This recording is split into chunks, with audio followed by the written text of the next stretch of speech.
लोकसभेचे विरोधी पक्ष नेते आणि काँग्रेस पक्षाचे नेते आदरणीय राहुलजींचा कोल्हापूर दौरा निश्चित झालेला आहे आणि या दौऱ्याच्या निमित्तानं कार्यक्रमाची रूपरेषा ठरवण्यासाठी आज बैठक आहे। आपल्याला त्याची माहिती द्यावी यासाठी आपण एकत्रित आलेलो आहोत। राहुलजी साधारणपणे 4 तारखेला कोल्हापूरमध्ये येत आहेत। 4 तारखेला संध्याकाळी कसबा बावडा भगवा चौक येथे छत्रपती शिवाजी महाराजांच्या मूर्तीचं अनावरण 6 वाजता संध्याकाळी होईल। तो एक भव्य दिव्य कार्यक्रम त्या ठिकाणी असणार आहे, कारण कसबावाडा लाईन बाजार परिसरामध्ये आणि कोल्हापूरमध्ये छत्रपती शिवाजी महाराजांची मूर्ती बऱ्याच वर्षांनं या ठिकाणी बसते आणि त्याचं उद्घाटन राहुलजींच्या हस्ते आम्ही प्रामुख्यानं करत आहोत। 4 तारखेला हा कार्यक्रम झाला की राहुल गांधीजींचा मुक्काम हा कोल्हापूरमध्ये असणार आहे।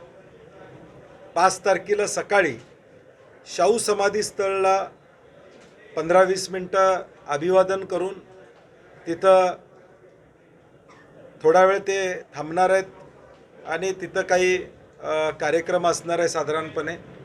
तो झाल्यानंतर त्याच दिवशी न्याय संविधान सन्मान संमेलन या पद्धतीनं देशामध्ये अनेक संमेलनं चालू आहेत, ज्यामध्ये सर्व धर्माचे लोक NGOज हे एकत्रित येतात आणि त्या संमेलनाला ते 2 तास उपस्थित राहून त्या लोकांशी राज्यातनं आलेल्या 1000 लोकांशी संवाद साधतील असा हा साधारणपणे त्यांचा दौरा आणि 12 वाजता ते कोल्हापुरातून रवाना होतील।